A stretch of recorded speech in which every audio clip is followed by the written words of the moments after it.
వేద, ఇప్పుడు రాహుల్ పెళ్లి గురించి అంత సీరియస్గా ఆలోచించాల్సిన అవసరం ఏమొచ్చింది? జరగాల్సిన టైంలో జరుగుతుందిలే. ముందు నీ ఆరోగ్యం సెట్ అవ్వాలి, అది ముఖ్యం. పెళ్ళెప్పుడు జరుగుతుందా అనేది కాదండి నా ఆలోచన. ఎలాంటి అమ్మాయితో జరుగుతుందో అనేది నా ఆలోచన.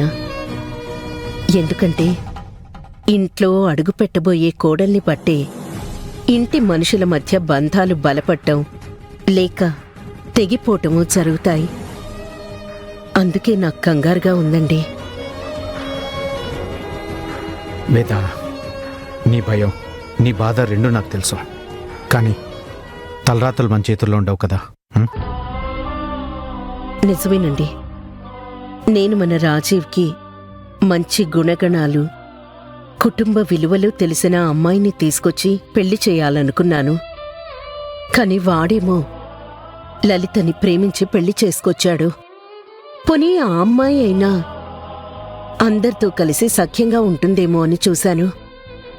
కాని నా ఆశ నిరాశే అయింది. నెలలు తిరగకుండానే వేరే కాపురం తీసుకెళ్ళిపోయింది. అప్పుడు నేను అనుభవించిన బాధ అంతా ఇంత కాదండి. అది మీకు తెలుసు. అభిపుణ్యమా అని మళ్ళీ ఇన్నాళ్లకు తిరిగొచ్చాడు. అందరం కలిసాం. కాని లలితలో మాత్రం ఏ మార్పు లేదు. అదే దురుస్తనం. మనతో ఎలా ఉన్నా పర్లేదు అనుకున్నా కూడా కనీసం భార్యాభర్తలుగా వాళ్ళు కూడా సంతోషంగా లేరు. గొడవలు, వాదనలతోనే వాళ్ళు కాపురం చేస్తున్నారు. భార్యాభర్తలన్నాక అవన్నీ కామనే కదా. వాదించుకున్నా గొడవ పడినా చివరికి వాళ్లే ఒకటవుతారు కదా. గొడవలు వస్తాయండి. కానీ అవన్నీ మర్చిపోయి ప్రేమతో దగ్గరవడం వేరు. తప్పదు అని రాజీ పడి నార్మల్ అవ్వటం వేరు. ప్రేమతో మర్చిపోతే సంతోషంగా ఉంటారు. రాజీ పడి కలిసుంటే సర్దుకుపోయి బ్రతుకుతూ ఉంటారు. రాజీవ్ కంటే ఇక తప్పదు. కానీ రాహుల్కి అలాంటి జీవితం రాకూడదు. వాడి వైవాహిక జీవితం ప్రేమతో, ఆప్యాయతతో నిండిపోవాలి. సర్దుకుపోయి కాకుండా అర్థం చేసుకునే భార్యతో నిత్యం సంతోషంగా ఉండాలి. వేద, నువ్వు ఆశపడ్డం కాదు, ముందు వాడి మనసులో ఏముందో తెలుసుకో. ఈ కాలం అబ్బాయిలకి కొన్ని ఎక్స్పెక్టేషన్స్ ఉంటాయి. వాడి అభిరుచికి తగ్గ అమ్మాయి వాడికి ఎదురుపడి ఉండొచ్చు కదా. నీ ఆలోచనలు తగ్గట్టు నువ్వెవరినో వెతికి వాడిష్టానికి తగ్గట్టు రాహుల్ ఇంకెవరినో సెలెక్ట్ చేసుకుని వాడికి ఇటా ఆట అనే కన్ఫ్యూజన్ క్రియేట్ అవ్వకూడదు. ముందు వాడితో మాట్లాడి వాడి అభిప్రాయం తెలుసుకో. అలాగేనండి. రాహుల్తో మాట్లాడి తన మనసులో ఎవరైనా ఉన్నారేమో అని తెలుసుకుంటాను. లేదా తనకు కాబోయే భార్య ఎలా ఉండాలనుకుంటున్నాడో అది కూడా కనుక్కుంటాను. రాహుల్ కూడా నాలాగా కుటుంబ విలువలు తెలిసిన అమ్మాయి చాలు అనే అభిప్రాయంలో ఉంటే మాత్రం వెంటనే అభి ప్రస్తావన తీసుకొస్తాను. అభి నా కోడలుగా చేసుకోవాలనుకుంటున్న నా ఆశని వాడితో చెప్తాను. ఈ అమ్మ మాట కాదండు అనే నమ్మకం నాకుంది. అలాగే వేద, సమయం చూసి మాట్లాడదు గాని ప్రస్తుతానికి ఆలోచనలన్నీ పక్కకు పెట్టి నువ్వు ప్రశాంతంగా నిద్రపో. ఇదిగో, నువ్వు ఇలా అన్ని విషయాల గురించి కంగారు పడి ఎక్కువగా ఆలోచించడం కూడా కరెక్ట్ కాదు. సరేనా? అలాగేనండి.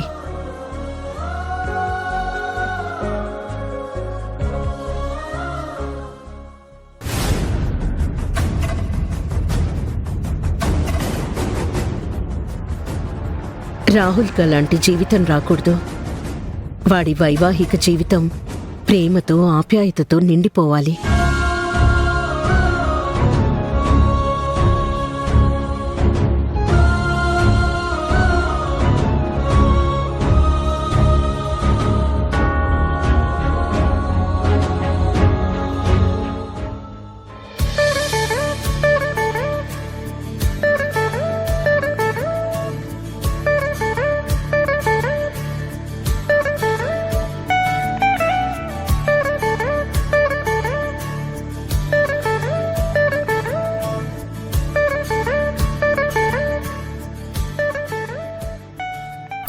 పెళ్లి మీద చాలా ఆశలు పెట్టుకుంది.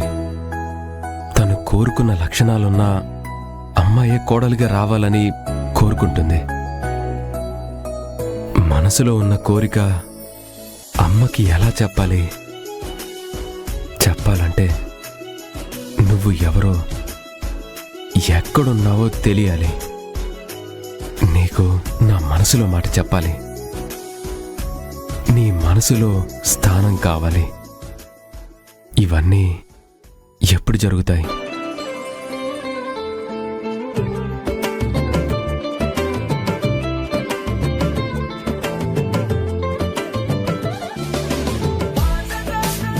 నా ఎదురుగా నువ్వెప్పుడు వస్తావు?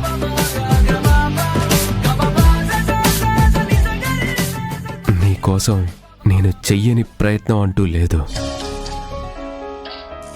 ఇప్పటికీ ప్రేమిస్తూనే ఉన్నాను.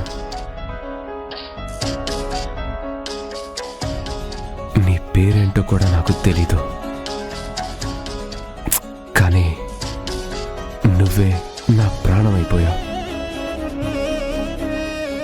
నీ రూపం ఏంటో నాకు తెలీదు, కానీ నాలో సగంలా మారిపోయావు.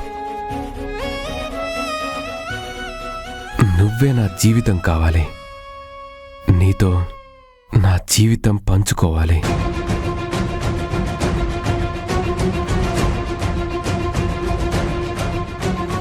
చిన్నప్పుడే నీతో పరిణయంలా మారాలని కోరుకున్నాను. ఆ కోరిక తీరుతుందా? నువ్వెప్పుడు కనిపిస్తావు? నన్నెప్పుడు కరుణిస్తావు?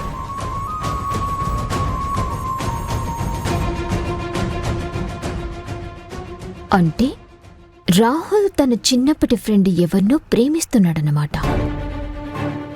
అందుకే తన గుర్తుగా ఈ బొమ్మని పదే పదే చూసుకుని మురిసిపోతుంటాడు. ఇంట్రెస్టింగ్. అయితే ఈ విషయం గురించి పూర్తిగా తెలుసుకోవాలి. సమయం వచ్చినప్పుడు విషయం రాబట్టాలి.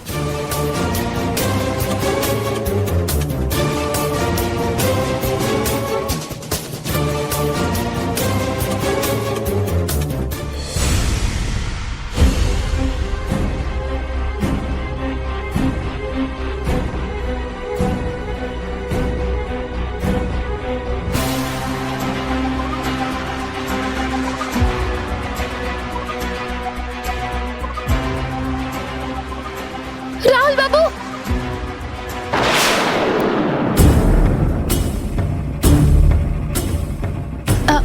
రాహుల్ బాబు, ఫైల్ కింద పడిపోతుంది. Thank you.